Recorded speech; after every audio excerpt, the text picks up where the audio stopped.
আসসালামু আলাইকুম। আশা করি সকলেই ভালো আছেন। আলহামদুলিল্লাহ আমিও বেশ ভালো আছি।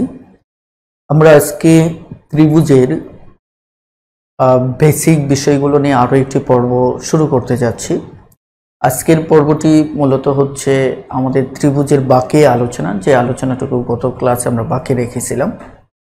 তো আজকের আলোচনা ইনশাল্লাহ মোটামুটি বেসিক আলোচনা আমরা কমপ্লিট করব। তারপর ইনশাল্লাহ আগামী ক্লাস থেকে ত্রিভুজ রিলেটেড যে পরিমিতির অঙ্কগুলো আছে সেগুলো আমরা সমাধান করব। তাহলে আমাদের আজকে আলোচনার শুরুটা হবে মূলত ত্রিভুজের বিভিন্ন কেন্দ্র নিয়ে, অর্থাৎ আমরা ত্রিভুজের বিভিন্ন কেন্দ্র নিয়ে শুরুতেই কথা বলবো। কেন্দ্র রিলেটেড যে কনসেপ্টগুলো আসবে সেগুলো নিয়ে শুরুতে কথা বলবো। ওকে, তাহলে আমি আজকে আলোচনা শুরু করব 37.2 রুলটা থেকে। এখান থেকে আলোচনা শুরু করব। চলুন শুরুতে জেনে নেওয়া যাক ত্রিভুজের বিভিন্ন কেন্দ্র, পরিকেন্দ্র এবং অন্তবৃত্ত সম্পর্কে। তো এর জন্য আমরা শুরুতেই কথা বলবো মূলত পরিকেন্দ্র নিয়ে।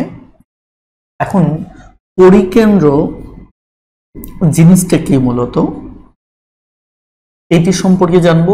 এর সাথে সাথে আমরা জানবো পরিবৃত্ত এবং এর সাথে আমরা জানবো পরিব্যাসার্ধ।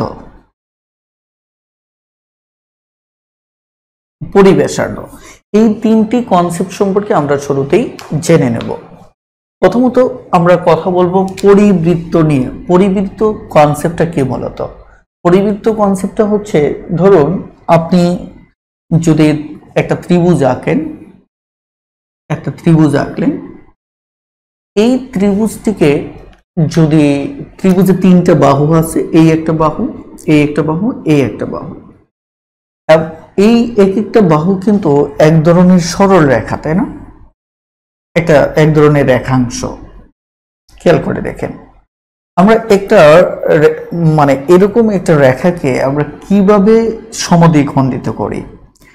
যেহেতু আমি একটু হাতে এমনিতে দেখাচ্ছি যে অর্ধেকের বেশি ব্যাসার্ধ নিয়ে এই পাশে একটা চাপ দিই, এই পাশে চাপ দিই, এইভাবে এদিক থেকে একটা চাপ দিই, এদিকে চাপ দিই, তারপর স্কেল ফেলে এই যে মাঝখান বরাবর যেটা আসে, যেহেতু হাতে আঁকতেছি, সো আমার একদম একুরেট কনসেপ্টটা নিয়ে কথা বলছি না, আপনারা শুধু কনসেপ্টটা আমি কি বোঝাচ্ছি সেটা একটু বোঝার চেষ্টা করেন।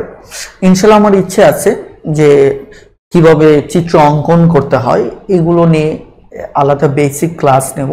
তবে এটি কোর্সের আওতাধীনে না, ভিন্ন এক সময়ে হয়তো আমি যখন ফ্রি থাকবো তখন এগুলোর উপর আমার ধারাবাহিক ক্লাসের ইচ্ছা আছে। আর স্বাভাবিকভাবেই এখন যেহেতু আমাদের এগুলো পরীক্ষায় আসবে না, আমি জাস্ট শুধু টাচ করে যাচ্ছি। দেখুন, তাহলে এভাবে আমরা এই স্কেল ফেলে আমরা যেটা আঁকবো এটিকে আমরা বলি মধ্যবিন্দু। আর যদি এটা যোগ করেন তাহলে আমরা যেটা পাবো এটা হচ্ছে লম্ব দ্বিখণ্ডক। কি লম্ব দ্বিখণ্ডক? কথাটার মানে হচ্ছে যে ওই বাহুটিকে সে সমান দুই ভাগে ভাগ করবে। যেমন এটার মান যদি 10 হয় টোটালটাই, তাহলে এই পাশে 5 হবে, এই পাশে 5 হবে। এটিকে বলা হয় লম্ব দ্বিখণ্ডক, যে লম্বটা একটা বাহুকে সমান দুই অংশে ভাগ করে। এটি হচ্ছে মূলত লম্ব দ্বিখণ্ডক। তাহলে আমাদের এই যে ত্রিভুজটা রয়েছে, এই ত্রিভুজের ক্ষেত্রে আমি যদি এটিকে একটা বাহু চিন্তা করি, যেমন এ বি সি, আমার এখানে এ বি একটা বাহু, এ সি একটা বাহু, বি সি একটা বাহু। এবার এই বাহুটাকে আমি আলাদাভাবে চিন্তা করে একে যদি সমদ্বিখণ্ডিত করি, ধরেন আমার এটা সমদ্বিখণ্ডিত করলাম, যাই হোক আমি হাতে আঁকবো, আপনারা ক্ষমা সুন্দর দৃষ্টিতে দেখবেন যে ধরুন আমাদের এই বরাবর গেল সমদ্বিখণ্ডিত করার পর, এরপর আমি এসি বাহুটাকেও সমদ্বিখণ্ডিত করব। ঠিক আছে, এসি বাহুটাকেও আমরা সমদ্বিখণ্ডিত করলাম, এই মধ্যবিন্দুটি আমরা সমদ্বিখণ্ডিত করলাম। একইভাবে আমাদের এবি বাহু যেটা, এটা আমি ধরে নিচ্ছি এটা মধ্যবিন্দু, একে আমরা সমদ্বিখণ্ডিত করলাম। ঠিক আছে, তাহলে লক্ষ্য করে দেখুন এই যে তিনটা বাহুকে আমি সমদ্বিখণ্ডিত করলাম, সমদ্বিখণ্ডিত করার পর দেখুন তারা একটা বিন্দুতে এসে মিলিত হয়েছে। এটা যে কোনো ত্রিভুজের ক্ষেত্রে তারা একটা বিন্দুতে এসে মিলিত হবে। এই মিলিত বিন্দুটাকে আমরা এই ত্রিভুজটার কেন্দ্র বলবো এবং এই কেন্দ্রটার নাম হচ্ছে আমাদের পরিকেন্দ্র। এটি হচ্ছে আমাদের পরিকেন্দ্র। আমরা শুরুতেই কথা বলতে চেয়েছিলাম পরিকেন্দ্র কি। পরিকেন্দ্র হচ্ছে মূলত যে ত্রিভুজে যে তিনটা বাহু আছে এই তিনটা বাহুকে যদি আমরা সমদ্বিখণ্ডিত করি, সমদ্বিখণ্ডিত করার পর এই সমদ্বিখণ্ডকত্রয় যে বিন্দুটিতে মিলিত হবে সেটি হচ্ছে আমার পরিকেন্দ্র। ঠিক আছে, এখন তাহলে আমার পরিব্যাসার্ধটা কি এটিও আমার জানতে হবে। দেখুন পরিব্যাসার্ধ হচ্ছে যে আমরা যদি ধরুন এই যে কেন্দ্র থেকে যদি এই ত্রিভুজের শীর্ষবিন্দু পর্যন্ত একটা দূরত্ব কল্পনা করি, কি করি যে পরিকেন্দ্র থেকে যদি এই শীর্ষবিন্দু পর্যন্ত একটা দূরত্ব কল্পনা করি, তাহলে এখানে এই দূরত্বকে সামনে রেখে ধরেন এই পরিমাণ দূরত্ব কল্পনা করলাম, এই পরিমাণ দূরত্ব নিয়ে যদি আমরা একটা ত্রিভুজ আঁকি, তাহলে এর শীর্ষবিন্দু, আপনারা জানেন যে ত্রিভুজের দুটি বাহু যে বিন্দুতে মিলিত হয় এদেরকে বলা হয় শীর্ষবিন্দু। এটা কি একটা শীর্ষবিন্দু, আর একইভাবে আমার এটিও একটি কি শীর্ষবিন্দু। ঠিক আছে, এটিও একটি শীর্ষবিন্দু। অর্থাৎ ত্রিভুজের শীর্ষবিন্দু ত্রয় দিয়ে ওই বৃত্তটা মূলত কি করবে, গমন করবে। আর যখন এরকম এই পরিমাণ দূরত্ব এই কেন্দ্র থেকে এই শীর্ষবিন্দু দূরত্ব নিয়ে যে ত্রিভুজটা তৈরি হবে, এটা মূলত ওই যে পরিকেন্দ্র, দেখেন এটি ছিল আমার পরিকেন্দ্র, আর এখান থেকে বৃত্তের শীর্ষবিন্দু পর্যন্ত দূরত্ব নিয়ে যে বৃত্তটা আমরা আঁকবো এটিকে আমরা বলবো কি পরিবৃত্ত। এটিকে আমরা কি বলবো, পরিবৃত্ত। তাহলে এই বৃত্তটা হচ্ছে আমাদের পরিবৃত্ত। ঠিক আছে, এখন এই জায়গায় আমরা গুরুত্বপূর্ণ কিছু তথ্য জানবো। এর মধ্যে আরেকটি তথ্য আমাদের বইয়ে রয়েছে, সেটা হচ্ছে পরিব্যাসার্ধ তাহলে কি। এই যে আমরা যে পরিবৃত্তটা পেলাম, পরিবৃত্তের যে ব্যাসার্ধটা, এটা এদিকে দেখেন এদিকে দেখেন, যেভাবে দেখেন এই পরিবৃত্তের ব্যাসার্ধটাই হচ্ছে মূলত আমাদের কি পরিব্যাসার্ধ। তাহলে আমি এই যে এখানে যে দূরত্বটা বলেছিলাম, তাহলে এটাকেই যদি বলি তাহলে এটি হচ্ছে আমার কি পরিব্যাসার্ধ। তাহলে আমরা বেশ কিছু তথ্য পেলাম। প্রথমত পরিকেন্দ্র, অর্থাৎ যে বাহু যেটা আছে, বাহু তিনটাকে সমদ্বিখণ্ডিত করে যে বিন্দু মিলিত হবে পরিকেন্দ্র। পরিবৃত্ত হচ্ছে ওই কেন্দ্রকে ভিত্তি ধরে আমরা যদি এটার শীর্ষবিন্দু পর্যন্ত দূরত্ব নিয়ে যে বৃত্তটা আমার ওই ত্রিভুজের শীর্ষবিন্দু দিয়ে যাবে সেটিকে আমাদের পরিবৃত্ত বলা হবে। আর ব্যাসার্ধ হচ্ছে ওই যে ওই বৃত্তটির যে ব্যাসার্ধ সেটি হচ্ছে আমার কি পরিব্যাসার্ধ। এখন এখানে তাহলে আপনি সুস্পষ্টভাবে মনে রাখবেন যে পরিবৃত্ত ত্রিভুজের শীর্ষবিন্দু দিয়ে যাবে নাম্বার 1, অর্থাৎ তাহলে শীর্ষবিন্দু থেকে কেন্দ্রের দূরত্বই হচ্ছে মূলত কি পরিব্যাসার্ধ। আর এখানে যদি আমাদের এই জিনিসটা যদি সমকোণী ত্রিভুজের ক্ষেত্রে আমরা আঁকি, তাহলে সমকোণী ত্রিভুজের যে অতিভুজ থাকবে, ভালো করে খেয়াল করেন, সমকোণী ত্রিভুজের যে অতিভুজ থাকবে এটি হবে আমাদের পরিকেন্দ্র। অর্থাৎ তখন আপনি এটা যখন আঁকবেন তখন এখান এই সবকটা মিলিত হবে এই বিন্দুতে এসে, কথাটা ক্লিয়ার? অর্থাৎ এই বিন্দুতে এসে মিলিত হবে। সঙ্গত কারণে সমকোণী ত্রিভুজের ক্ষেত্রে এটি এই জায়গায় মিলিত হয়েছে, কিন্তু এটা এই জায়গায় মিলিত হবে, কথাটা ক্লিয়ার? অর্থাৎ আপনি এটা যদি আঁকেন এদিক দিয়ে আসলো, এটাকে সমদ্বিখণ্ডিত করলে এদিক দিয়ে গেল, আর এটিকে সমদ্বিখণ্ডিত করলে এখানেই থাকবে। তার মানে বিষয়টা হচ্ছে সমকোণী ত্রিভুজের ক্ষেত্রে পরিকেন্দ্রটা আসবে মূলত আমাদেরকে ওই যে ত্রিভুজ অতিভুজ আছে অতিভুজের মধ্যবিন্দু, অতিভুজের কি মধ্যবিন্দু। এই তথ্যটা আমাদের হয়তো প্রয়োজন হতে পারে, সঙ্গত কারণেই এটা মাথায় রাখবেন। সেই ক্ষেত্রে আমাদের পরিব্যাসার্ধ যেটা হবে, এখান থেকে এইটুকু দূরত্ব অথবা এখান থেকে যদি এইটুকু দূরত্ব চিন্তা করি, আপনি একটা জিনিস খেয়াল করে দেখেন যে যদি ত্রিভুজের অর্ধেক হয়, যেমন এখানে যদি আমি সাপোজ ধরে নিই যে 10, তাই কিনা, তাহলে এখানে 5 হবে, আমার এখানে 5 হবে, যেহেতু এটার অর্ধেক, তাই না? অতিভুজের অর্ধেক যেহেতু, এই কারণে সমকোণী ত্রিভুজের ক্ষেত্রে যে আমাদের পরিব্যাসার্ধটা হবে মূলত ওই অতিভুজের অর্ধেক। আশা করি পুরো কনসেপ্টটা বুঝতে পেরেছেন। পরিব্যাসার্ধটা আমি আবারও বলছি,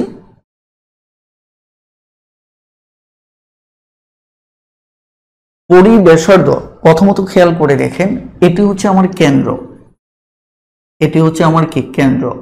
তাহলে এখানে ব্যাসার্ধ মানে কি? ব্যাসার্ধ মানে কেন্দ্র থেকে বৃত্তের পরিধি পর্যন্ত দূরত্ব হচ্ছে ব্যাসার্ধ। তাহলে আমি যদি এটা ও এইগুলো না এঁকে এখানেও যদি আঁকি, তাহলে এইটুকু হচ্ছে আমার পরিব্যাসার্ধ। অর্থাৎ এখানে যেহেতু এই দূরত্ব আর এখানে ত্রিভুজের শীর্ষবিন্দু দিয়ে গিয়েছে, তার মানে এই দূরত্ব সেম। এই কারণে আমি এখানে মানে বোঝানোর জন্য আপনাদেরকে বুঝিয়েছি যে ত্রিভুজের পরিকেন্দ্র থেকে ত্রিভুজের শীর্ষবিন্দু পর্যন্ত দূরত্ব হচ্ছে পরিব্যাসার্ধ। এটাকে এভাবে না বলে আমি তো এটা বলতে পারতাম যে পরিবৃত্তের যে ব্যাসার্ধ সেটি পরিব্যাসার্ধ, কিন্তু এখানে যেহেতু সাইনটা এইটুকু মিলে গেছে যে পরিব্যাসার্ধ হতে গেলে শীর্ষবিন্দু দিয়ে যাবে আলটিমেট, তাহলে আমি এটা বলতেই পারি যে কেন্দ্র থেকে পরিধি পর্যন্ত মানে শীর্ষবিন্দু পর্যন্ত দূরত্ব, তাই কিনা? এটাই হচ্ছে মূল বিষয়। আশা করি বুঝতে পেরেছেন। আমরা এবার গুরুত্বপূর্ণ যে বিষয়গুলো নিয়ে কথা বলবো এর ভিতরে হচ্ছে কোণের সমদ্বিখণ্ডক নিয়ে আমরা কথা বলবো, এবং এখানে আমরা অন্তকেন্দ্র এবং অন্তবৃত্ত নিয়ে কথা বলবো। এখন একটা কোণের সমদ্বিখণ্ডক আমরা শুরুতে যদি জেনে নেই, কোণের সমদ্বিখণ্ডক, ওকে। তারপর হচ্ছে অন্তকেন্দ্র, এবং আমরা জানব অন্তবৃত্ত। এখানে যদিও আমাদের একই সাথে অন্তব্যাসার্ধটাও চলে আসবে, তাই কিনা? যাই হোক, এখানে তাহলে আমাদের এখন আমরা যে বিষয়টি নিয়ে আলোচনা করব সেটি হচ্ছে মূলত আমাদের কোণের সমদ্বিখণ্ডক, অন্তকেন্দ্র, অন্তবৃত্ত এবং কি অন্তব্যাসার্ধ কি। এখন কোণের সমদ্বিখণ্ডক বলতে একটা কোণ যদি আপনি আঁকেন, এই কোণটাকে যদি সমদ্বিখণ্ডিত করেন, আমরা এটা কিভাবে সমদ্বিখণ্ডিত করি? একটা চাপ নেই, এই চাপের এই জায়গা থেকে অর্ধেকে বেশি ব্যাসার্ধ নেই, এদিকে একটা নেই, এদিকে একটা নেই, তারপর আমরা কি করি? স্কেল ফেলি, তাই না? স্কেল ফেলার পর আমরা যে কাজটা করি এটা সমদ্বিখণ্ডিত করে নেই। এটি হচ্ছে একটা কোণের কি সমদ্বিখণ্ডক।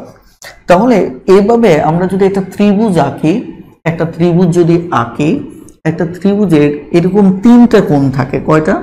আমার 3টা কোণ থাকে।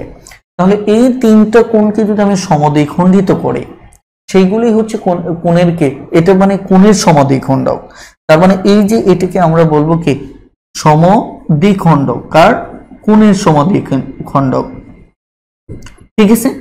তাহলে এটি হচ্ছে কোণের সমদ্বিখণ্ডক, যেটা আমরা বুঝতে পারলাম।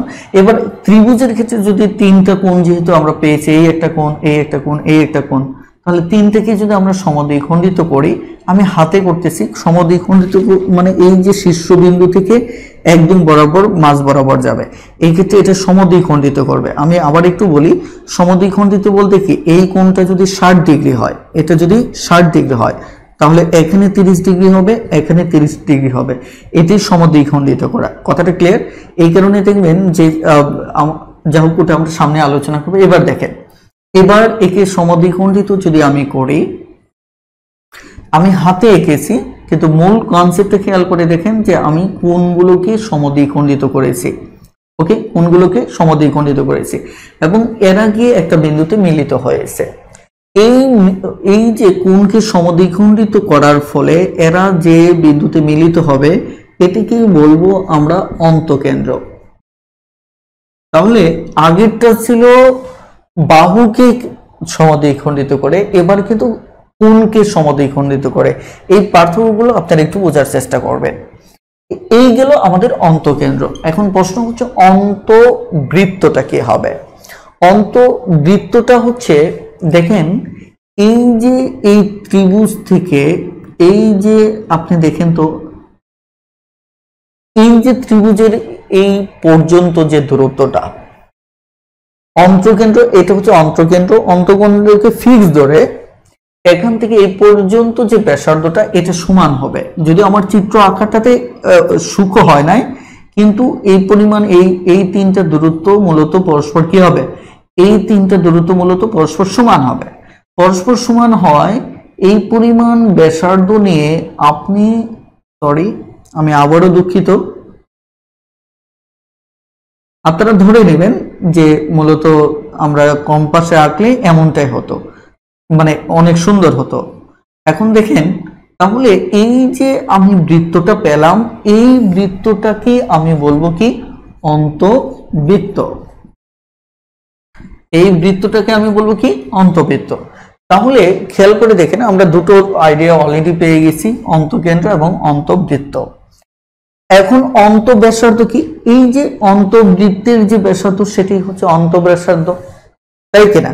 এবং এখানে অন্তঃব্যাসার্ধের ব্যাপারে একটা তথ্য মাথায় রাখবেন, যে এটি কেন্দ্র থেকে, ভালো করে মনে রাখবেন, কেন্দ্র থেকে, যেহেতু এই অন্তঃকেন্দ্রটা বাহু থেকে সমদূরবর্তী, বাহুগুলো বাহু থেকে কি সমদূরবর্তী, অর্থাৎ এই অন্তঃকেন্দ্রটা বাহু থেকে সমদূরবর্তী, এই তথ্যটা একটু মাথায় রাখবেন। এই কারণে আমাদের অন্তঃব্যাসার্ধ যেটা, এটা মূলত হচ্ছে যে এই কনসেপ্টের সাথে আপনি যেটা মনে রাখবেন যে অন্তবৃত্তের যে ব্যাসার্ধটা, এই ব্যাসার্ধটা হচ্ছে মূলত এই কেন্দ্র থেকে বাহু পর্যন্ত দূরত্ব। অর্থাৎ এই ক্ষেত্রেও তাহলে আমরা এক কথাই বলতে পারি যে এটি এমন একটি কেন্দ্র, যে কেন্দ্রটার দেখা যাচ্ছে এই যে আমাদের কেন্দ্র থেকে বাহু, মানে এটি এমন একটি কেন্দ্র যেটি থেকে বাহুগুলো সমদূরে অবস্থিত, যেটি কি, যে কেন্দ্র থেকে বাহুগুলো সমদূরে অবস্থিত, যেটা আগেরটার ক্ষেত্রেও আমরা কি এরকম নিশ্চিত ছিলাম না, বাট এটা অন্তত এটুকু নিশ্চিত যে কেন্দ্রটা বাহু থেকে, প্রত্যেকটা বাহু থেকে কি সমদূরে অবস্থিত। কথাটা ক্লিয়ার? এই হচ্ছে আমাদের কোণের সমদ্বিখণ্ডক, অন্তকেন্দ্র, অন্তবৃত্ত, অন্তঃব্যাসার্ধ। আশা করি বুঝতে পেরেছেন। এবার তাহলে আমরা আলোচনা এগিয়ে নিচ্ছি। এবার খুবই খুবই গুরুত্বপূর্ণ একটি কনসেপ্ট নিয়ে আমরা কথা বলবো, ত্রিভুজের মধ্যমা এবং ভর কেন্দ্র নিয়ে। এটি খুবই গুরুত্বপূর্ণ। সো চলুন দেখা যাক।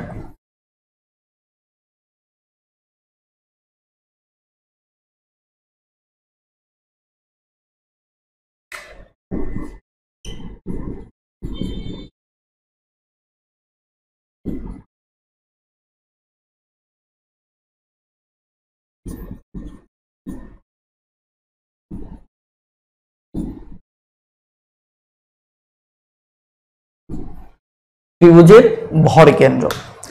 এখন ত্রিভুজের মধ্যমা কাকে বলে? ত্রিভুজের মধ্যমা হচ্ছে মূলত, ধরুন আমি একটা ত্রিভুজ এঁকে নিই, এটি একটি ত্রিভুজ এঁকে নিলাম।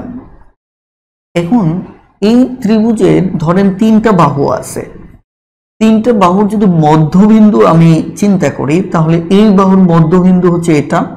মধ্যবিন্দু কিন্তু আমি একটু আগে দেখিয়েছি যে একটা বাহুর ক্ষেত্রে অর্ধেকের বেশি ব্যাসার্ধ নেবেন, এখানে একটা চাপ, এই পাশে মানে একটা আরেকটা একটা, এইভাবে চাপ নেওয়ার পর স্কেল ফেলার পর যে মাঝখানে বিন্দুটা আসবে সেটা মধ্যবিন্দু।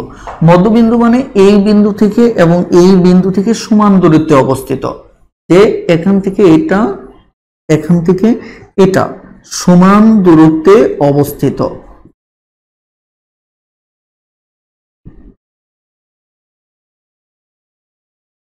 ঠিক আছে, এটি হচ্ছে মূলত আমাদের কি, মধ্যবিন্দু।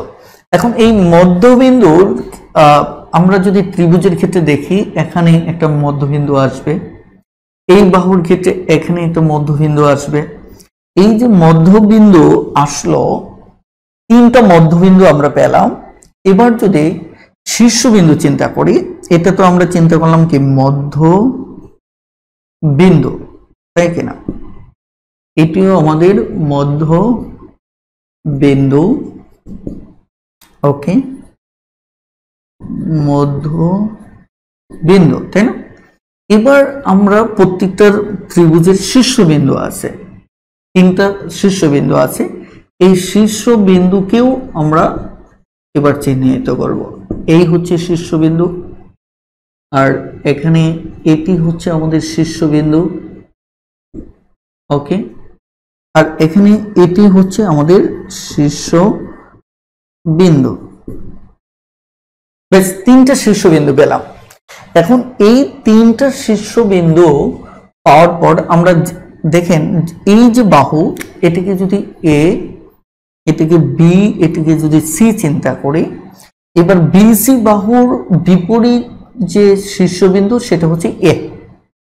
এবার আমি যদি এই বিসি বাহুর শীর্ষবিন্দুর সাথে আমি যদি সরাসরি তার এই যে দেখেন তার এই যে এর বিপরীত শীর্ষবিন্দুর সাথে যোগ করি, তাহলে আমরা যেটা পাবো যে কোনো বাহুর বিপরীত শীর্ষবিন্দুর সাথে যোগ করলে আমরা যেটা পাই, অর্থাৎ এটি আর এটি যোগ করে আমরা যেটা পেলাম, এটিকে বলা হয় মূলত কি ভর কেন্দ্র। কি বলা হয়? এটিকে বলা হয় মূলত কি মধ্যমা। তাহলে মধ্যমা কি? মধ্যমা হচ্ছে যে একটি বাহুর মধ্যবিন্দু সাথে যদি তার বিপরীত শীর্ষবিন্দু যদি আমি যোগ করি, তাহলে যেটি পাবো এটি হচ্ছে আমার মধ্যমা। তাহলে এরকম মধ্যমা আমরা কয়টা পাবো? তিনটা পাবো। তিনটা যদি মধ্যমা পাই, এখানে একটা পেলাম। এবার যদি এটার বিপরীত হচ্ছে এটা, একে যদি যোগ করি এখানে একটা পাবো, তাই কিনা? এখানে একটা পাবো। একইভাবে আমরা এখানে একটা পাবো। ঠিক আছে, তাহলে দেখুন আমরা কিন্তু তিনটা মধ্যমা পেয়ে গেলাম, তিনটা। আর এই তিনটা মধ্যমা যে বিন্দুতে মিলিত হবে, এই মিলিত বিন্দুটাই হচ্ছে আমার ভর কেন্দ্র। এটি হচ্ছে মূলত কি আমার ভর কেন্দ্র। তাহলে আমাদের দুটো ত্রিভুজের মধ্যমা পেলাম এবং ত্রিভুজের ভর কেন্দ্র পেলাম। আমি সম্পূর্ণ বিষয়টাকে একটু রিপিট করে নিচ্ছি, তাহলে বুঝতে সুবিধা হবে। প্রথমত হচ্ছে একটা ত্রিভুজের ক্ষেত্রে আমরা তিনটা বাহুর তিনটা মধ্যমা আঁকবো। মধ্যমা আঁকার জন্য একটা বাহুর মধ্যবিন্দুর সাথে তার বিপরীত শীর্ষবিন্দু যোগ করব, অর্থাৎ মধ্যবিন্দু এবং তার বিপরীত শীর্ষবিন্দু যোগ করলে আমরা পাবো কি মধ্যমা। এভাবে যে তিনটা মধ্যমা পাবো, ওই তিনটা মধ্যমা যে বিন্দুতে মিলিত হবে তাকেই বলা হয় কি ভর কেন্দ্র। এখানে মৌলিক কিছু তথ্য আপনাদেরকে মাথায় রাখতে হবে। সেটা হচ্ছে যে এটা যে কোনো ত্রিভুজের ক্ষেত্রে আপনার তিনটা মানে আপনার যদি মধ্যমাগুলো চিন্তা করেন, তাহলে মোট 6টা অংশে ভাগ করে। কিভাবে? ধরেন আমি একটু আলাদা করে দেখাই, তাহলে বুঝতে সুবিধা হবে। ধরুন এবিসি ত্রিভুজের এই মধ্যমাটি এই ত্রিভুজকে দুভাগে ভাগ করলো, এই এক এই এক। একইভাবে আমি যদি আবার এটাকে এ বি সি, এটাকে আবার এখানে আঁকলাম। এবার যদি এটাকে মধ্যমা এটা ভাগ করে, তাহলে দেখুন 3 4, অর্থাৎ এই পাশে ভাগ করলে আবার দুভাগে ভাগ করলো। আমি আরো একটা দেখাচ্ছি। ধরেন এবার এ বি সি, ধরেন এটা ভাগ করব, এটা ভাগ করলেও দুই ভাগে ভাগ করবে, তার মানে কত 5 6। তাহলে মোট যদি একসাথে আমি দেখাই তাহলে আপনাদের বুঝতে সমস্যা হবে। এই কারণে আমি এইভাবে ভাগ করে করে দেখলাম যে মোট 6টা ভাগে ভাগ করে। এবং মজার ব্যাপার হচ্ছে এই প্রত্যেকটা ভাগ সমান, এই প্রত্যেকটা ভাগ কি পরস্পর সমান। এগুলো আমাদের গাণিতিক সমস্যা সমাধানে লাগবে, এই কারণে আমি বলে রাখতেছি। আর এই আলোচনাগুলো যেহেতু বেসিক আলোচনা, সো আপনাকে মনোযোগের সাথে বুঝতে হবে। আরেকটা মজার তথ্য আমি একটু বলি, যে এই যে ত্রিভুজটা দেখতে পাচ্ছেন, এই ত্রিভুজের এই যে মধ্যমাগুলো, এটা কিন্তু এই দেখেন এই মধ্যমা এসে এটাকে দুটো অংশে ভাগ করেছে, দুটো অংশে ভাগ করছে, কিন্তু এই দুটো অংশ সমান না। কেমন সমান না? এটাকে এটা যে অনুপাতে ভাগ করে, এটা পরীক্ষায় প্রশ্ন আসে যে মধ্যমাগুলো, এটা ত্রিভুজের মধ্যমা মানে পরস্পরকে কি অনুপাতে ভাগ করে, মানে বিশেষ করে মধ্যমা যে ভর কেন্দ্র মধ্যমাকে কি অনুপাতে ভাগ করে, এইভাবে প্রশ্ন আসতে পারে। সেটা হচ্ছে এটা যদি 2 ভাগ হয় এটা 1 হবে। কথাটা ক্লিয়ার? অর্থাৎ 2:1 অনুপাতে হবে। যেমন এই পাশে এটাকে যদি এটা 2 হলে এটা 1 ভাগ হবে, এটা 1 ভাগ হলে এটাকে 2 ভাগ হবে, অর্থাৎ 2:1 অনুপাতে এটা কি করবে, 2:1 অনুপাতে এটা ভাগ করবে পরস্পরকে। এই তথ্যটা আপনারা একটু মাথায় রাখবেন যে একটা ত্রিভুজের যে ভর কেন্দ্র এটা মধ্যমাকে 2:1 অনুপাতে ভাগ করে। কথাটা ক্লিয়ার? আর একইভাবে যদি আমরা যেমন এর আগে অন্তঃকেন্দ্রের ক্ষেত্রে আমরা বলেছিলাম অন্তঃকেন্দ্রের ক্ষেত্রে কেন্দ্রটা হবে সমকোণী ত্রিভুজের ক্ষেত্রে অতিভুজের মধ্যবিন্দু, অতিভুজের কে মধ্যবিন্দু। এখানেও আমাদের সমকোণী ত্রিভুজের উপর যদি এই মধ্যমাগুলো উপস্থিত হয় সেটা অতিভুজের অর্ধেক হবে। অতিভুজের কি হবে? যে সমকোণী ত্রিভুজের অতিভুজের উপর অবস্থিত যে মধ্যমাটি এটা অতিভুজের দৈর্ঘ্যের অর্ধেক হবে। আপাতত তথ্যটা মনে রাখুন, আমাদের প্রয়োজনে আমরা এগুলো দিয়ে কথা বলবো। তো যাই হোক, তাহলে আমরা মোটামুটি যে তথ্যগুলো পেলাম, তো ত্রিভুজের মধ্যমা, ত্রিভুজের ভর কেন্দ্র, আশা করি বুঝতে পেরেছেন। আমি কনসেপ্টটা নিয়ে আরো একবার একটু বলতে চাচ্ছি যে প্রথমত হচ্ছে যে আমাদের ত্রিভুজের মধ্যমা হচ্ছে, আপনারা প্রয়োজনে এগুলো আরো একবার রিপিট করে দেখে নেবেন, কারণ হঠাৎ করে একাধিক কেন্দ্র পড়লে এটি একটি সমস্যা, যে গুলিয়ে ফেলার মতো অবস্থা হয়। বাট আপনি যখন একাধিকবার দেখবেন তখন ব্যাপারটা ক্লিয়ার হবে। যে প্রথমত আগে মধ্যমা সম্পর্কে আপনার ক্লিয়ার হতে হবে। এখন আগেরটা আমরা বলছিলাম সমদ্বিখণ্ডক, এবার বলছি মধ্যমা। এই দুটোর মাঝে পার্থক্যটা কি দেখেন, পার্থক্যটা নিয়ে আমি একটু কথা বলছি, তাহলে ব্যাপারটা আরো ক্লিয়ার হয়ে যাবে আপনাদের। এখানে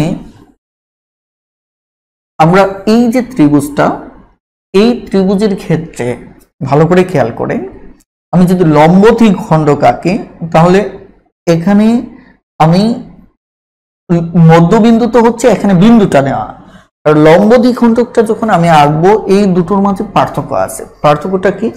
পার্থক্যটা হচ্ছে দেখেন, একটা বাহুর যখন লম্ব দ্বিখণ্ডক আঁকা হয় তখন এভাবে আঁকা হয়। ধরেন অর্ধেকের বেশি আমি ব্যাসার্ধ নিলাম, নেওয়ার পর এদিকে চাপ দিলাম, আমি এদিকে চাপ দিলাম, আবার এদিকে চাপ দিলাম। এখন খেয়াল করে দেখেন, এই যে আমি আঁকলাম এটা যদিও মানে সঠিক আঁকা হয়নি, যাই হোক আমি হাতেই ঠিক করে একটু আপনাদের দেখাচ্ছি যাতে করে বুঝতে সুবিধা হয়। ধরেন এদিক দিয়ে গেছে, তাই না? এখন আমি এই স্কেলটা যদি এদিকে বসাই, ধরেন এখান থেকে লম্বা স্কেল বসালাম, বসানোর পর বাহুটা এদিক দিয়ে ভাগ হয়ে ধরেন এভাবে দুভাগ হয়ে গেল। এখানেও চোখের দেখার জন্য আমি একটু ঠিক করে লিখতেছিলাম। ধরেন এই ত্রিভুজটাকে সমান দুভাগে ভাগ করলো, ঠিক আছে? ত্রিভুজটাকে কি করলো? সমান দুভাগে ভাগ করলো, এবং এটা হচ্ছে আমাদের সমদ্বিখণ্ডক। কি? সমদ্বিখণ্ডক। ওকে, এখন প্রশ্ন হচ্ছে এটিও তো আমার এই দুটোকে সমান দুভাগে ভাগ করেছে, এবং হিসাব করলে এটিও তো আমার মধ্যবিন্দু। এই বিন্দুটাকে যদি আমি চিন্তা করি, এটিও তো হচ্ছে আমার কি মধ্যবিন্দু। তাহলে এখানে মধ্যমা এবং সমদ্বিখণ্ডকের মাঝে পার্থক্য কি? অর্থাৎ আমি যদি সমদ্বিখণ্ডক ভার্সেস যদি মধ্যমা বলি, তাহলে আসলে এখানে মেইন পার্থক্যটা কি? পার্থক্যটা হচ্ছে, খেয়াল করে দেখেন যে আমাদের এই বাহুটার এই যে বাহুটা আমার গিয়েছে, এটার একটা এই জায়গায় ঠিক আছে, এই দুটো সেম সেম, বাট এটার যে গতিপথটা এটা কিন্তু এই শীর্ষবিন্দু যেটার কথা বলেছিলাম, এটা শীর্ষবিন্দু দিয়ে যেতেও পারে নাও পারে, এটা ত্রিভুজের আকারের উপর ভিত্তি করে এটা মানে বোঝা যাবে। এখন কিন্তু এই দেখেন মধ্যমা তখনই হয়েছে যখন আমার শীর্ষ মধ্যবিন্দুর সাথে বিপরীত শীর্ষবিন্দু যোগ করেছি, বিপরীত শীর্ষবিন্দু আমি যোগ করেছি, অর্থাৎ তখনই সেটা আমার কি হয়েছে, এই দুটো মিলে তখন আমার এটি হয়েছে মধ্যমা, তাই কিনা? আর এখানে এই ধরনের এই শর্তটা এখানে যুক্ত নেই, যেটা ইচ্ছে মতো যেদিক দিয়ে ইচ্ছে সেদিক দিয়ে যাক, এদিক দিয়ে গেছে এর উপর দিয়েও যেতে পারে, এদিক দিয়েও যেতে পারে, এদিক দিয়েও যেতে পারে, অর্থাৎ ত্রিভুজের আকৃতি অনুযায়ী যেদিক দিয়ে যাক ওটা আমার মানে টার্গেটটা, আমার টার্গেট হচ্ছে এটা হচ্ছে লম্ব দ্বিখণ্ডক, জাস্ট এটাকে টার্গেট। কথাটা ক্লিয়ার? অর্থাৎ লম্ব দ্বিখণ্ডকটাই যদি শীর্ষ বিন্দু দিয়ে যায়, অর্থাৎ এটাকে আপনি আগে কি করলেন, লম্ব মধ্যবিন্দুটা এঁকে নিলাম, যেমন এটাকে যদি ধরেন আঁকার পর, মধ্যবিন্দু আঁকার পর আমি যদি এ ও লম্ব দ্বিখণ্ডক হিসেবে যে গতিপথে যাওয়ার কথা ছিল, ধরেন এটা দিয়ে যাওয়ার কথা ছিল, যদি আমি লম্ব দ্বিখণ্ডকটা আঁকি এটা দিয়ে সে বের হবে, তাহলে এটা লম্ব দ্বিখণ্ডক। কিন্তু আমি যদি ধরেন মধ্যবিন্দুটা নিয়ে এর শীর্ষবিন্দুর সাথে যোগ করে দেই, তাহলে এই জিনিসটি তখন আমার এটা হয়ে যাচ্ছে কি মধ্যমা, এটি হয়ে যাচ্ছে কি মধ্যমা। তাহলে লম্ব দ্বিখণ্ডক আর মধ্যমার পার্থক্য হচ্ছে যে মধ্যবিন্দুটাকে শীর্ষবিন্দুর সাথে যোগ করে ফেলা, আর লম্ব দ্বিখণ্ডক হচ্ছে তাকে লম্ব দ্বিখণ্ডক আঁকতে গিয়ে যেদিক দিয়ে যাবে সেদিকেই যাবে। এই হচ্ছে আমাদের মূলত লম্ব দ্বিখণ্ডক এবং মধ্যমার মাঝে পার্থক্য।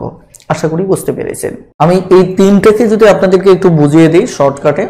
আমরা প্রথমেই পড়েছিলাম কি পরিকেন্দ্র, পরিকেন্দ্র পড়েছিলাম মানে যখন আমাদের তিনটা বাহু ছিল, এই বাহুগুলোকে আমরা সমদ্বিখণ্ডিত করতে গিয়ে আমরা যেটা পড়েছিলাম সেটা ছিল পরিকেন্দ্র। অর্থাৎ এটা মনে রাখবেন এই টেকনিকে, এটা কি পরিধি না, পরিধিকে সমদ্বিখণ্ডিত করে যেটা করতে হয়, পরিধি বলতে পরিধির বাহুকে সমদ্বিখণ্ডিত করে যেটা করতে হয়, পরিধির বাহুকে, সেটা হচ্ছে পরিকেন্দ্র, সেটি হচ্ছে কি পরিকেন্দ্র। এটা টেকনিক হিসেবে মনে রাখবেন। আর ত্রিভুজের অন্তরকে কেন্দ্রে, আমরা এর আগে কি অন্তকেন্দ্র দেখেছি, ত্রিভুজের অন্তরকে মানে সমদ্বিখণ্ডিত করে অন্তরকে, ত্রিভুজের অন্তরকে, এই অন্তর তার মানে ত্রিভুজের ভিতরটাকে কেটে যেটা করব, এটা আমি জাস্ট ত্রিভুজের কোণের, এটা কোণের অন্তরকে কেটে যেটা করব এটা হচ্ছে অন্তকেন্দ্র, এটা হচ্ছে কি অন্তকেন্দ্র। জাস্ট মনে রাখার জন্য ত্রিভুজের অন্তর কেটে, ওকে, ত্রিভুজের কোণের অন্তর কেটে অর্থাৎ কোণের ভিতরটা কেটে যেটা বের করব সেটা হচ্ছে অন্তকেন্দ্র। আর আমাদের ভর কেন্দ্র হচ্ছে মধ্যমাত্রয় যে বিন্দুতে মিলিত হবে, এটা অন্যদের চাইতে ডেফিনেশনটা আলাদা। মধ্যমাত্রয়ের ত্রয় যে বিন্দুতে মিলিত হবে এটা হচ্ছে ভর কেন্দ্র, ওকে। মধ্যমাত্রয় যে বিন্দুতে মিলিত হবে সেটা ভর কেন্দ্র। অন্তরকেন্দ্র হচ্ছে ত্রিভুজের অন্তর ভিতরটাকে কেটে মানে সমদ্বিখণ্ডিত করে যে কেন্দ্রটা, এটা অন্তকেন্দ্র। আর আমাদের পরিকেন্দ্র হচ্ছে পরিধির যে বাহুগুলো আছে, পরিধি দেখেন বাহুগুলোকে সমদ্বিখণ্ডিত করে যেটা করব এটা হচ্ছে আমাদের পরিকেন্দ্র। আমাদের সর্বসম ত্রিভুজ কাকে বলে এবং সদৃশ ত্রিভুজ বা সদৃশকোণী ত্রিভুজ কাকে বলে, আমি আবারও বলছি যে সর্বসম ত্রিভুজ কাকে বলে, সদৃশ ত্রিভুজ বা সদৃশকোণী ত্রিভুজ কাকে বলে, এই দুটো পয়েন্ট নিয়ে আমরা এখন আলোচনা করব এবং এটি আমাদের পরীক্ষায় আসে বেশ গুরুত্বপূর্ণ।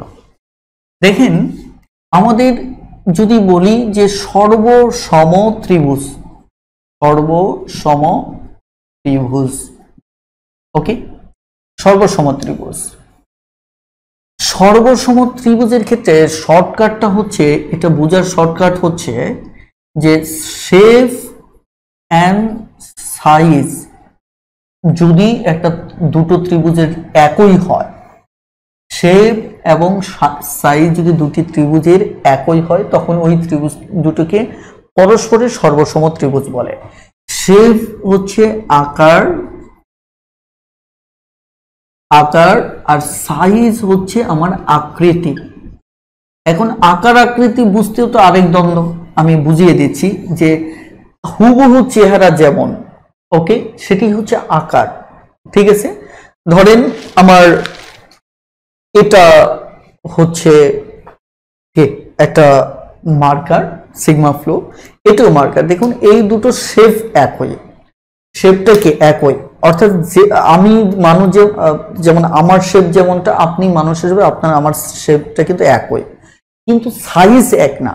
আমি হয়তো এক সাইজে আছে, আপনি আরেক সাইজে আছেন, সাইজটা ভিন্ন। তার মানে শেপ এন্ড সাইজের কনসেপ্টটা হচ্ছে শেপ হচ্ছে একটার মতো আরেকটা দেখতে, বাট ওটা হুবহু এক হবে না। আপনি যদি একটা বনসাই গাছ দেখেন, ওটা বড় গাছ আর ছোট বনসাই কিন্তু সেম, অর্থাৎ সেটা শেপটা সেম, নট সাইজ। এই কারণে সাইজটা হচ্ছে আসলে তার উচ্চতা, লম্বা, দৈর্ঘ্য, প্রস্থ, উচ্চতা কতটুকু, ঠিক আছে, এটা হচ্ছে তার সাইজ। তাহলে যদি দুটো ত্রিভুজ আমরা আঁকি, এই দুটো ত্রিভুজের ক্ষেত্রে ধরেন এই ত্রিভুজটা আঁকলাম, আরেকটা ত্রিভুজ আঁকলাম, এটার যদি শেপ এবং সাইজ দেখেন হুবহু দেখতে একই টাইপের, তার মানে কি শেপটা ঠিক আছে। আবার সাইজ, এটা যতটুকু আয়তন এটাও ততটুকু, মানে এটার ক্ষেত্রফল আর এটার ক্ষেত্রফল সেম, তার মানে আমার শেপ প্লাস সাইজ এই দুটো সমান হওয়ায় একে আমরা বলবো কি সর্বসম ত্রিভুজ। এখন প্রশ্ন হচ্ছে দুটি ত্রিভুজ যে সর্বসম হবে সেটা আপনি কিভাবে প্রমাণ করবেন, সেটি গুরুত্বপূর্ণ। সেটা প্রমাণ করার জন্য আমরা প্রথমত যে কাজটা করব, লক্ষ্য করুন, প্রথমত খেয়াল করে দেখেন যে আমাদের কয়েকটা টেকনিক আমরা মনে রাখবো। একটা হচ্ছে এসএস টেকনিক, আরেকটা হচ্ছে এস এ এস টেকনিক, আরেকটা হচ্ছে এ এস এ টেকনিক, ঠিক আছে। আমরা আরেকটা সমকোণী টেকনিক আছে, সেটা পরে দেখতেছি।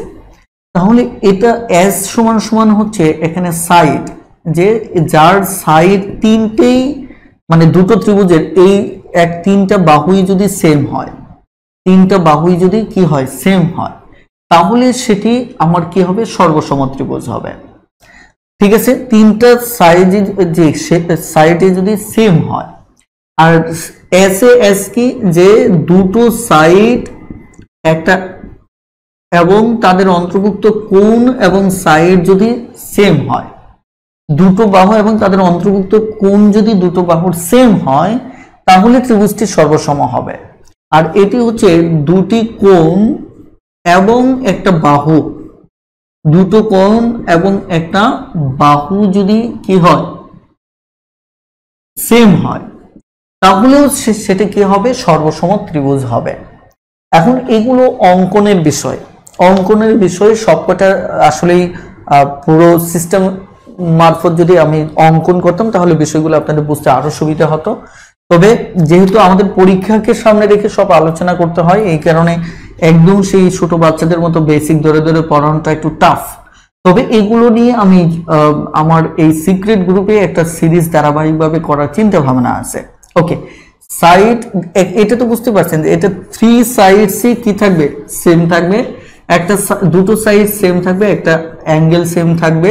যেমন আমি যদি আপনাদেরকে এটাই প্রমাণ করি, এটা তো এটাই, এই তিনটি এই এটা যদি এক নম্বর ধরি এটা এটা সমান আছে, দুই নম্বর ধরলে এটা এটা সমান আছে, এটা তিন নম্বর হলে এটা এটা সমান আছে।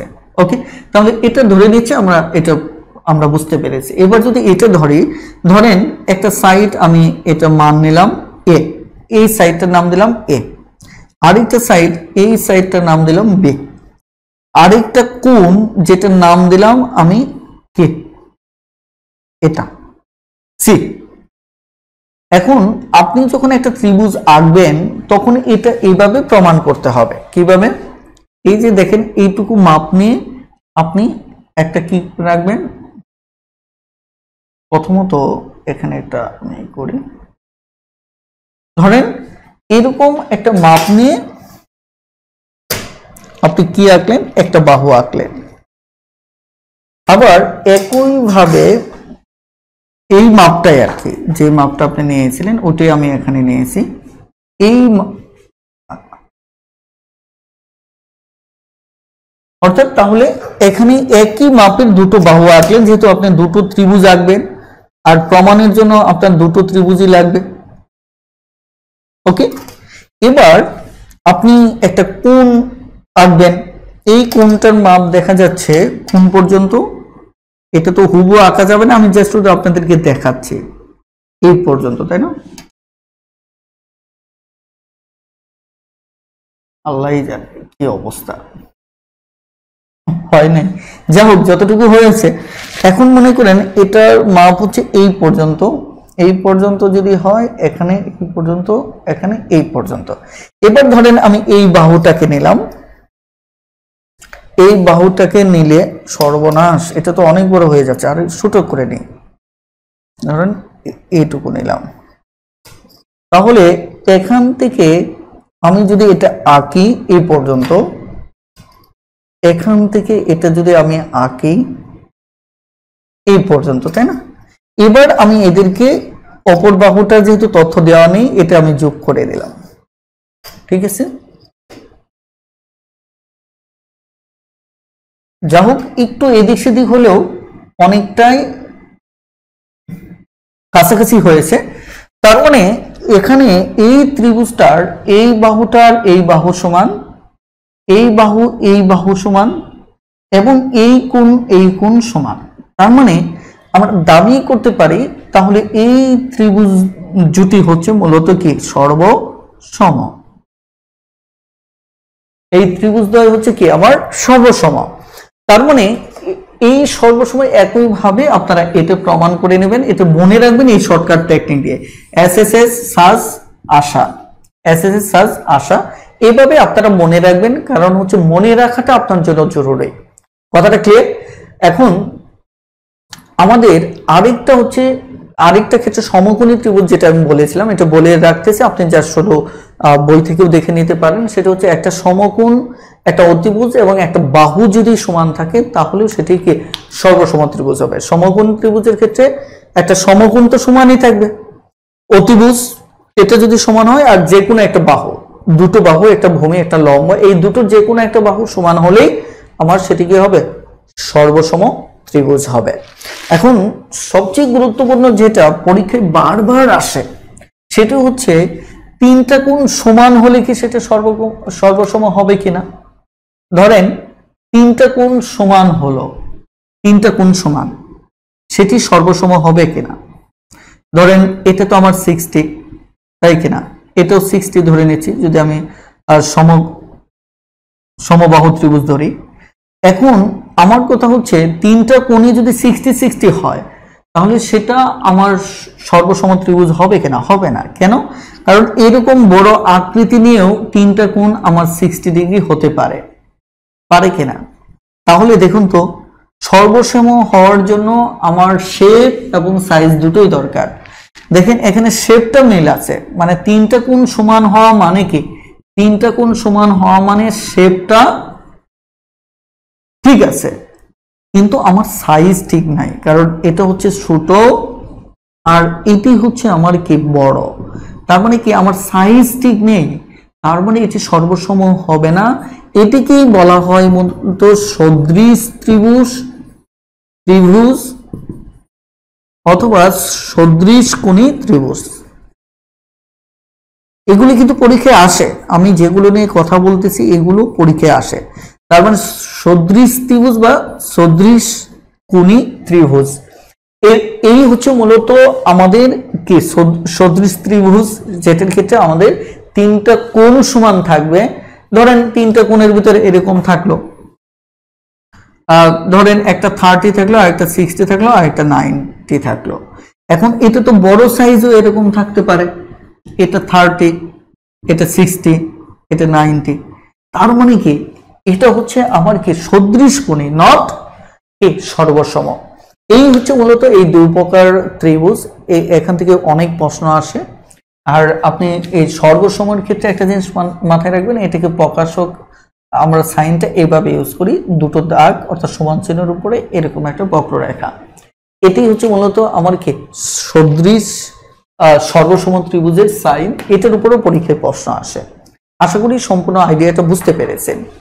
এবার আমরা আলোচনাটাকে একটু সামনে এগিয়ে নিতে চাই। আমাদের আজকে আরেকটি গুরুত্বপূর্ণ বিষয় নিয়ে আলোচনা করব। আমরা এখন কথা বলবো বাহুবেদে ত্রিভুজ কত প্রকার। আমি আবারও বলছি, আমরা এখন কথা বলবো বাহুবেদে ত্রিভুজ কত প্রকার। আমাদের কোণ ভেদে ত্রিভুজ ছিল 3 প্রকার, যথারীতি বাহুবেদে ত্রিভুজ হচ্ছে আমাদের 3 প্রকার। ওকে, কি কি? আমাদের প্রথমত হচ্ছে সমবাহু ত্রিভুজ, সমদ্বিবাহু ত্রিভুজ এবং আমাদের বিষম বাহু ত্রিভুজ। আমরা এই তিন প্রকার নিয়ে এখন কথা বলবো। প্রথমতই আমাদের প্রশ্ন হচ্ছে সমবাহু ত্রিভুজ বলতে আমরা কি বুঝি। এখান থেকে শর্টকাট কিটা দেখে বোঝা যাচ্ছে যে ত্রিভুজের বাহুগুলো কি সমান, সেটাই সমবাহু ত্রিভুজ। অর্থাৎ আমি যদি একটা সমবাহু ত্রিভুজ আঁকি, আমি ধরে নিচ্ছি এই তিনটা বাহুই সমান, এ বি সি। এটি যদি বাহুটার দৈর্ঘ্য এ হয়, এটিও এ হবে, এটিও এ হবে। অর্থাৎ আমরা স্বাভাবিকভাবে যদি সমবাহু ত্রিভুজের দিকে তাকাই, এই তিনটা বাহুই পরস্পরকে সমান, আর তিনটা বাহু পরস্পর সমান বলে একে আমরা সমবাহু ত্রিভুজ বলে থাকি। ঠিক আছে, এখন এখানে আমরা যদি কি নোটগুলি লিখি, তিনটি বাহু সমান, তিনটা বাহুকে সমান। এখন তিনটা বাহু যদি সমান হয় তাহলে বাহুগুলোর বিপরীত কোণগুলো সমান, কারণ আমরা বলেছিলাম বাহুর সাথে কোণের সম্পর্ক আনুপাতিক সম্পর্ক। তাহলে আমাদের এই যে তিনটা কোণ, এইটা তিনটা কোণও আমার কি, তিনটা কোণও যথারীতি আমার সমান। ব্যাস, এবার আমরা যদি মধ্যমা আঁকি, ধরেন এখানে আমরা যদি মধ্যমা আঁকি, এই মধ্যমা তিনটাও কি হবে, পরস্পর সমান হবে। ঠিক আছে, এখানে এই মধ্যমা তিনটি মধ্যমা সমান, তিনটা মধ্যমাকে পরস্পর সমান হবে। এবং এখানে মজার কিছু তথ্য আমরা একটু দেখব, যে এই জায়গায় আমরা যখন দুটো ত্রিভুজ আঁকবো, ধরেন এই মধ্যমাটা এসে যখন এই দুটো ধরেন সমভাবে দ্বিখণ্ডিত করলো, তাহলে এই বাহুটা অর্থাৎ একটা মধ্যমা কিন্তু সবসময় ভূমিকে সমদ্বিখণ্ডিত করে, এবং মানে দেখা যায় যে সমবাহুর ক্ষেত্রেও এই কথাটা সত্য। যদি তাই হয় তাহলে দেখুন তো এখানে দুটো ত্রিভুজ আঁকা হয়ে যাচ্ছে। আমি যদি সমানভাবে দ্বিখণ্ডিত করে আলাদা করে নিই, অর্থাৎ এই ত্রিভুজটাকে যদি আলাদা করে নিই, তাহলে এখানে হচ্ছে এ বাই হাফ, এখানে এ, এখানে কি এ, তাই কিনা? আমি শুধু এটাই বলতে চাচ্ছিলাম যে এই বাহু সমান হবে। তার মানে কি, আমরা সর্বসম ত্রিভুজে বলছিলাম কি, যখন তিনটা বাহুই সমান হয় তখন সেটা সর্বসম ত্রিভুজ। তার মানে এই পাশে ত্রিভুজ আর এই পাশে ত্রিভুজ, অথবা এই পাশেটা আর এই পাশেটা, যেহেতু আমার মধ্যমাটার একটা ত্রিভুজকে 6টা ভাগে ভাগ করে, তার মানে এক জোড়ো করে পরস্পর কি হবে, সমান হবে। অর্থাৎ পরস্পরকে আমরা কি সর্বসম ত্রিভুজ বলতে পারি। কথাটা ক্লিয়ার? এখন আপনি যদি ভালো করে খেয়াল করেন, এখানে আমরা মোট 6টা ত্রিভুজ পাবো। কয়টা? আমরা ওকে, সেটা তো আছে। এখানে একটু খেয়াল করে দেখেন, আমরা এই জায়গায় যদি একটি সর্বসম ত্রিভুজের ক্ষেত্রে যদি এমন হয় যে আমরা মধ্যবিন্দুগুলো যদি যোগ করি, এটা মধ্যবিন্দু, এটা মধ্যবিন্দু, এটা মধ্যবিন্দু, একে যদি যোগ করি, মধ্যবিন্দুগুলো যদি আমরা যোগ করি, তাহলে এখানে একটা আমি যদি নাম্বার ফেলি 1 2 3 4, দেখেন 4টা ত্রিভুজ এখানে তৈরি হবে। কখন? যখন আমি এই তিনটা মধ্যমাকে কি করব, যোগ করব। মজার ব্যাপার হচ্ছে সমবাহু ত্রিভুজের ক্ষেত্রে এই যে 4টা ত্রিভুজ তৈরি হবে, এরাও কি সমবাহু ত্রিভুজ। অর্থাৎ এরা প্রত্যেকেই কি, এরা প্রত্যেকে সমবাহু ত্রিভুজ।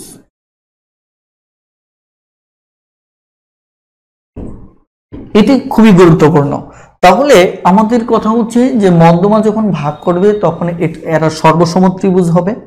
আর যদি মধ্যমান তিনটে বিন্দু, আমরা যদি তিনটা বাহুর মধ্যবিন্দু যোগ করি, তাহলে আমাদের এটা কি হবে, প্রত্যেকেই সমবাহু ত্রিভুজ হবে। আরেকটা বিষয় হচ্ছে, আমরা যদি এখানে তিনটা কোণই সমান হবে এটা আমরা বলেছি, এবং প্রত্যেকটা কোণ আমার 60 ডিগ্রি করে হবে। কারণ তিনটা কোণের সমষ্টি আমার 180, তাহলে প্রত্যেকটা সমান হওয়া মানে কি প্রত্যেকটা 60 ডিগ্রি করে হওয়া, তার মানে এটিও 60 ডিগ্রি, এটিও 60 ডিগ্রি, এটিও হচ্ছে আমার 60 ডিগ্রি। তার মানে এভাবে আমার কি হবে, তিনটা কোণই পরস্পরের সমান হবে। কথাটা ক্লিয়ার? এখন আরেকটা বিষয় আমি ওভারঅল যেটা বলবো যে সমবাহু ত্রিভুজটাই হচ্ছে আসলেই কোণ সমান, মধ্যমা সমান, বাহু সমান, সবই সমান। কথাটা ক্লিয়ার? এবং দেখা যাচ্ছে যে আমরা যখন এদের পরিধিটা নির্ণয় করব তখন টোটাল পরিধি হবে কি আমার তিনটা বাহুর, অর্থাৎ এ কে যদি গুণ করি তাহলে 3a হবে, অর্থাৎ তিনটা এ মানে কত 3a। এখন যা হোক আমরা এগুলো কিভাবে এটার পরিধি, এর ক্ষেত্রফল অর্থাৎ ত্রিভুজের ক্ষেত্রফল কিভাবে নির্ণয় করতে হবে সেগুলো আমি সূত্রভিত্তিক আলাদা আলোচনায় কথা বলবো। এখানে আমি অহেতুক সময় নষ্ট করব না, কারণ এখানে জাস্ট আমি বেসিকের ভিতরে থাকতে চাচ্ছি। সো আশা করি বুঝতে পেরেছেন। 83 নম্বর সমস্যাটা দেখুন। 83 নম্বর সমস্যায় বলা হচ্ছে সমবাহু ত্রিভুজের একটি বাহুকে বর্ধিত করলে, ধরেন এটা একটা সমবাহু ত্রিভুজ, এটা একটা বাহুকে যদি বর্ধিত করা হয় এ বি সি, ধরেন ডি পর্যন্ত যদি বর্ধিত করি, এটা যে কোনো বাহুই, তাহলে এই যে আমার বহিস্থ কোণটা হবে, এই বহিস্থ কোণটা আসলে কত ডিগ্রি হবে? এটি মুখস্থ উত্তর, কারণ হচ্ছে এটিও 60, এটিও 60, এটিও আমার কি 60। তাহলে 60 যদি হয় তাহলে খেয়াল করে দেখেন এই বাহুর উপর টোটাল 180-র ভিতরে এটা যদি 60 হয় তাহলে এটা 120 হবে। তাহলে এটা সবার ক্ষেত্রে সত্য, এই ক্ষেত্রেও 120 হবে এবং এই ক্ষেত্রেও কি হবে 120 হবে। তাহলে এই জিনিসটা মাথায় রাখবেন যে সমবাহু ত্রিভুজের ক্ষেত্রে যে কোনো একটা বাহুকে বর্ধিত করলে তাহলে তার বহিস্থ কোণটা অবশ্যই কি হবে 120 ডিগ্রি হবে। এবার 84 নম্বর সমস্যাটা দেখুন। 84 নম্বর সমস্যা কি বলা হচ্ছে? বলা হচ্ছে এ বি সি একটা ত্রিভুজ, সমবাহু ত্রিভুজ এ বি সি একটা সমবাহু ত্রিভুজ।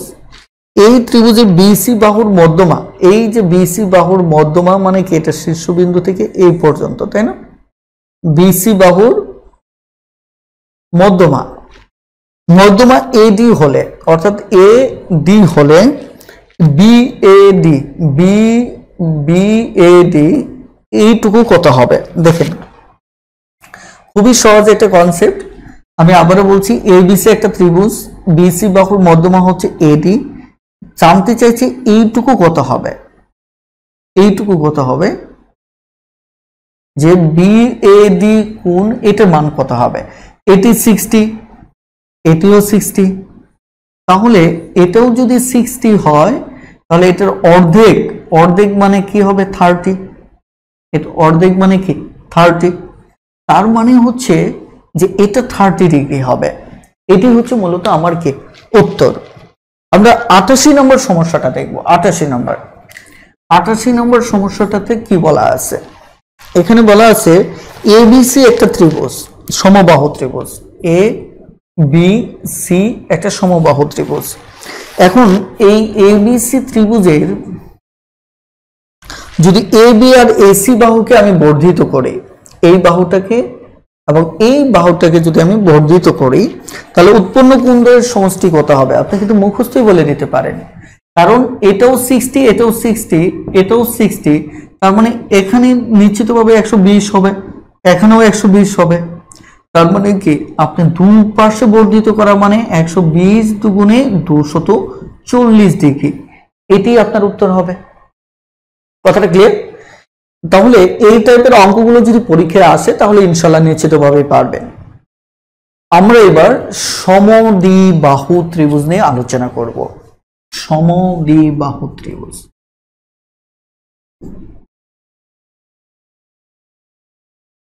এই ত্রিভুজের ক্যারেক্টার দেখে বোঝা যাচ্ছে যে ত্রিভুজের দুটি বাহু সমান, এমন ভাবে এঁকেছি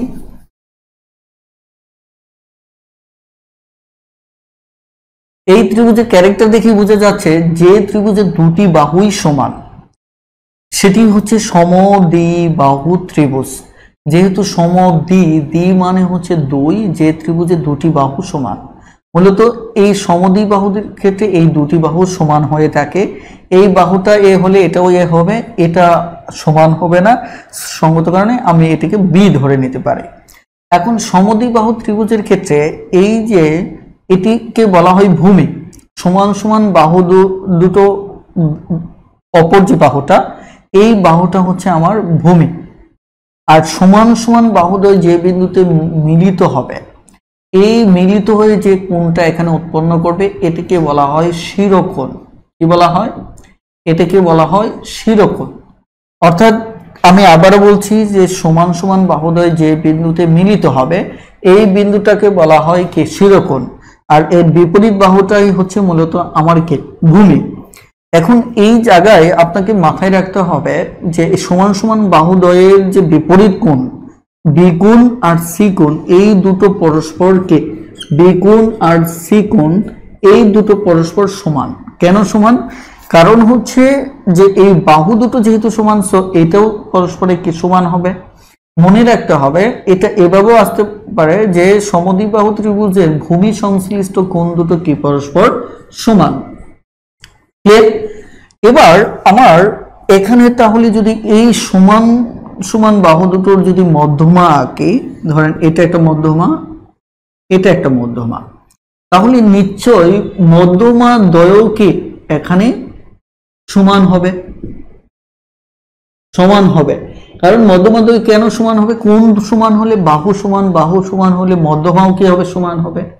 কিন্তু এই মধ্যমাটা সমান হবে না, কারণ এটা বাহু যেহেতু আমার সমান নয়। এটা কিন্তু আপনাকে বুঝতে হবে। আর এই কোণ দুটো কিন্তু ভুলে যাবেন না, কারণ হচ্ছে যে ভূমি সংশ্লিষ্ট কোণ দুটো, এটা আপনার নামটাও মুখস্থ রাখেন যাতে করে সমস্যা না হয়। এই কোণ দুটো হচ্ছে ভূমি কোণ, কারণ ভূমির সাথে এই কোণ দুটো উৎপন্ন হয়। ক্লিয়ার? তাহলে সমদ্বিবাহু ত্রিভুজের ক্ষেত্রে আমরা কিছু শর্ত মাথায় রাখবো, সেটা হচ্ছে ভূমি সংলগ্ন বাহু দুটো সমান, এই কোণ দুটো পরস্পর সমান, এটা হচ্ছে মূলত কথা। আর মধ্যমা যে দুটো আছে এই মধ্যমা দুটো কি পরস্পর সমান। এবং এখানে দেখা যাচ্ছে যে পরীক্ষায় অনেক সময় প্রশ্ন আসে, এই সমান সমান বাহু দুটো যদি আপনি কখনো বর্ধিত করেন, কি করেন? বর্ধিত করেন, তাহলে কিন্তু এই দুটো জায়গায় স্থূলকোণ জন্ম নেবে। কারণ আপনি যদি এখানে একটা মান দেন, ধরেন এখানে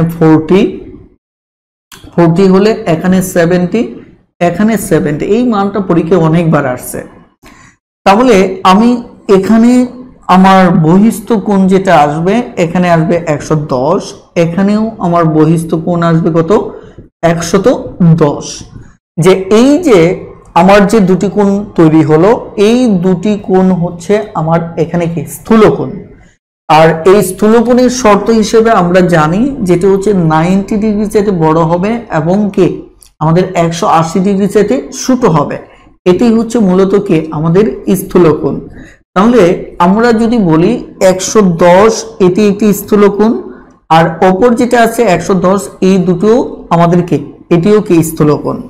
পরীক্ষায় প্রশ্ন আসতে পারে যে যদি কোনো ত্রিভুজে দুটি বাহুকে আমি বর্ধিত করি, ওই দুটি বাহু যদি আবার বলছি যে সমান সমান দুটি বাহুকে যদি বর্ধিত করি, তাহলে ওই কোণ দুটো কি ধরনের কোণ জন্ম নেবে? তাহলে সেটা হচ্ছে কি? আমাদের স্থূলকোণ। এই হচ্ছে মূলত ফ্যাক্ট। আমরা কিছু সমস্যা দেখব, তাহলে এই সংক্রান্ত আইডিয়াটা আরো ক্লিয়ার হবে ইনশাআল্লাহ।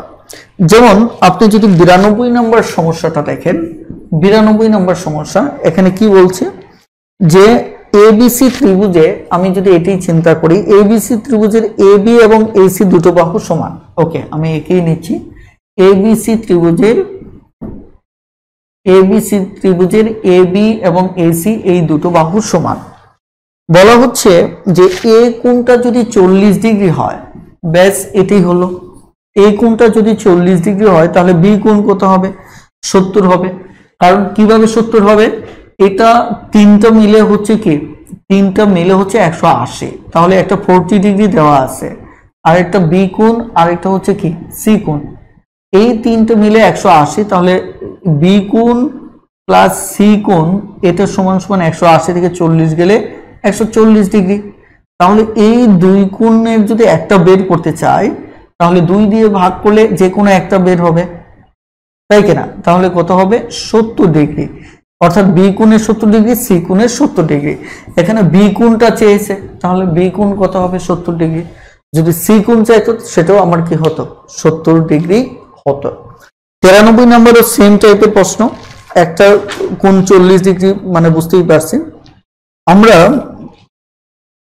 এখানে 98 নম্বর সমস্যাটা দেখব।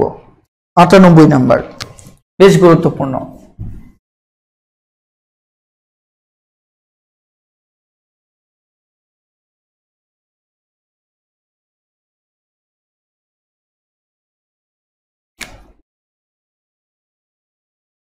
আটানব্বই নম্বর সমস্যাটা কি?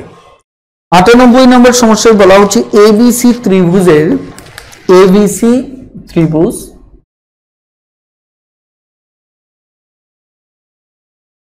এবিসি ত্রিভুজ, এখানে এবি সমান হচ্ছে আমার এসি, বিসি এর সমান্তরাল, এই বিসি এর সমান্তরাল, সমান তো বুঝতে পারছেন, একটা সমান দূরত্ব বজায় রেখে একটা রেখা আঁকা, ইএফ রেখা এবি ও এসি কে যথাক্রমে দেখেন, আমাকে এমন একটা রেখা আঁকতে হবে যেটা বিসি সমান্তরাল এবি এবং এসির দুটি বিন্দুতে ছেদ করবে। একটা বিন্দু হচ্ছে ই আর একটা এফ, অর্থাৎ এরকম, এরকম কেন, এটার সমান্তরাল, এই জিনিসটা সবসময় মাথায় রাখবেন। তাহলে ভালো করে খেয়াল করে দেখেন, বলা হচ্ছে যে বি কোণ যদি 48 ডিগ্রি হয়, বি কোণটা যদি আমার 48 ডিগ্রি হয়, তাহলে ইএএফ এই কোণটা এবং এএফই এই কোণটার যোগফল কত হবে? আমি আবারও বলছি, এইএফ এই কোণটা এবং এএফই এই কোণটা যদি যোগ করি তাহলে আমার যোগফল কত হবে? তার মানে প্রথমত একটা সমদ্বিবাহু ত্রিভুজ বলছে, এটা কিভাবে বুঝলাম? কারণ এ বি সমান আমার এসি বলেছে, এটাই হচ্ছে সমদ্বিবাহু ত্রিভুজ চেনার উপায়, সমদ্বিবাহু ত্রিভুজ। ওকে, এটা বুঝলাম। তারপরে বলছে যে এখানে এই সমদ্বিবাহু ত্রিভুজের একটা কোণ দেওয়া আছে, তার মানে স্বাভাবিকভাবে একটা যদি বি কোণটা 48 হয় তাহলে এই কোণটাও তো আমার 48। ওকে, এটা বুঝলাম। এবার বলা হচ্ছে এমন ভাবে এই বিসি বাহু, সরি এই বাহু আর এই বাহুর মাঝে এটার সমান্তরাল, এই দুটো বাহুর মাঝে এটার সমান্তরাল ই এবং এফ বিন্দুতে একটা সরলরেখা আপনি আঁকলেন। এখন এই আঁকার ফলে এখানে যে দুটো কোণ উৎপন্ন হলো, এই দুটোর মান জানতে চেয়েছে। আপনারা একটা জিনিস মনে রাখবেন, সমান্তরাল মানে একটা জিনিস খেয়াল রাখবেন, কোন ত্রিভুজ সমান্তরাল বাহু যদি একটা ত্রিভুজকে আপনি এভাবে যদি আঁকেন, তাহলে এটা যদি সমদ্বিবাহু হয় তাহলে আপনি যতগুলোই আঁকেন প্রত্যেকটা ক্ষেত্রেই দেখেন, এখানে আঁকলেন এটাও 48 হবে, এখানেও আঁকবেন কে 48 হবে, এখানেও 48 হবে, যেহেতু বাহু দুটো সমান এবং এই ধীরে ধীরে সমান দূরত্ব বজায় রেখে চলছে, তার মানে কি কোণ হতে তো আর আপনার কি লাগে না, সাইজ দরকার হয় না, তাই কিনা? তার মানে এটাও 48 ডিগ্রি হবে, এটাও 48 ডিগ্রি হবে, এটাও 48, আরো যত আঁকতে পারেন এই পর্যন্ত সবই 48 ডিগ্রি হবে, অর্থাৎ এই দুই পাশের কোণটা এই দুই পাশে সেম হবে। তাহলে এই কোণটা তাহলে তো নিশ্চিতভাবে 48 ডিগ্রি হচ্ছে, তাহলে এটিও 48 ডিগ্রি হচ্ছে, তাহলে 80 আর 16 কত 96 ডিগ্রি। আমরা কি কোথাও ভুল করেছি? এখানে ইএএফ, ওহো দুঃখিত, এখানে এই কোণটা নিতে ভুল করেছি। ওকে, আমরা যদি বইয়ের মতো করে দেখি, এটা যদি হতো তাহলে এটা কত হতো আমার 96 ডিগ্রি, এটা ঠিক আছে। এখন প্রশ্নে যেটা বলছে যে ইএএফ এটা জানতে চেয়েছে, ইএএফ এই কোণটা জানতে চেয়েছে এবং এএফই এটা জানতে চেয়েছে, তাহলে আমরা বের করতে তো কোনো সমস্যা নেই। কিভাবে সমস্যা নেই? দেখেন খুবই সহজ। প্রথমত হচ্ছে এটা 48, এটা নিয়ে দ্বন্দ্ব নেই, ঠিক আছে? এখন এটা যদি 48 হয়, এই দুটো কোণ 96, তাহলে হচ্ছে এই দুটো 96, তাহলে 180 থেকে যদি আমরা 96 বাদ দেই তাহলে এখানে কত থাকবে 4 হাতের 1 তাহলে 10, এখানে কত 84, তাহলে এই কোণটা গিয়ে হবে আমার কত 84 ডিগ্রি, আর এটা তো আমার 48 ডিগ্রি রয়েছে। তাহলে 8 4 12 2 হাতের 1 8 4 12 কত 13, তাহলে প্রশ্ন অনুসারে এটি উত্তর। আর যদি এটি চাইতো তাহলে এটি উত্তর হতো, তবে এটি সমাধান করতে গিয়ে আমার এটি যোগ করতেই হবে, যেহেতু আমার এই কোণটার মান বের করতে হবে। এই দুটো সেম, তার মানে কি 48 48 96, আর এটার বের করতে হলে 180 থেকে এই দুটো কোণ বাদ দিলে থাকবে কত 84। আর প্রশ্নে চেয়েছে এই কোণ আর এই কোণের যোগফল কত, তাহলে আমার কত 132। আশা করি বুঝতে পেরেছেন। ধরেন এই একটা কোণ, এই তিনটা বাহুই হচ্ছে অসমান যদি হয়, কোন ত্রিভুজের তিনটা বাহুই যদি কি হয় অসমান হয়, তখন ওই ত্রিভুজকে আমরা বলি বিষম বাহু ত্রিভুজ। তার মানে এটি বিষম বাহু ত্রিভুজ, যেটার আপনার বাহুগুলো পরস্পর কি হবে অসমান হবে, অর্থাৎ এ বি সি তিনটা বাহুই আমার কি অসমান। এটি হচ্ছে মূলত বিষম বাহু ত্রিভুজ। আর তিনটা বাহু অসমান হয়, আমার তিনটা কোণও কি হবে অসমান হবে, এবং এখানকার যে মধ্যমা, তিনটা মধ্যমাও কি হবে অসমান হবে। অর্থাৎ এই জায়গায় শুধু একটা জিনিস মনে রাখবেন, সেটি হচ্ছে যে বিষম বাহু ত্রিভুজে আমার এখানে যদি একটা স্থূলকোণ আর বাকি দুটো সূক্ষ্মকোণ থাকে, একটা স্থূলকোণ আর বাকিগুলো সূক্ষ্মকোণ থাকে, এইটুকু তথ্য আপাতত মাথায় রাখুন। ইনশাল্লাহ আমরা যখন পরিমিতির অঙ্ক শুরু করব নেক্সট ক্লাসে, তখন এই ব্যাপারগুলো সূত্র নিয়ে আমি বিস্তারিত কথা বলবো। তাহলে মোটামুটি ভাবে আমরা ত্রিভুজের বাহুবেদের যে প্রকারভেদ সেটি আমরা জানলাম। আশা করি সবাই বুঝতে পেরেছেন। আজকের পর্বটি এ পর্যন্তই। সবাই ভালো থাকবেন, সুস্থ থাকবেন। আল্লাহ হাফেজ। আসসালামু আলাইকুম।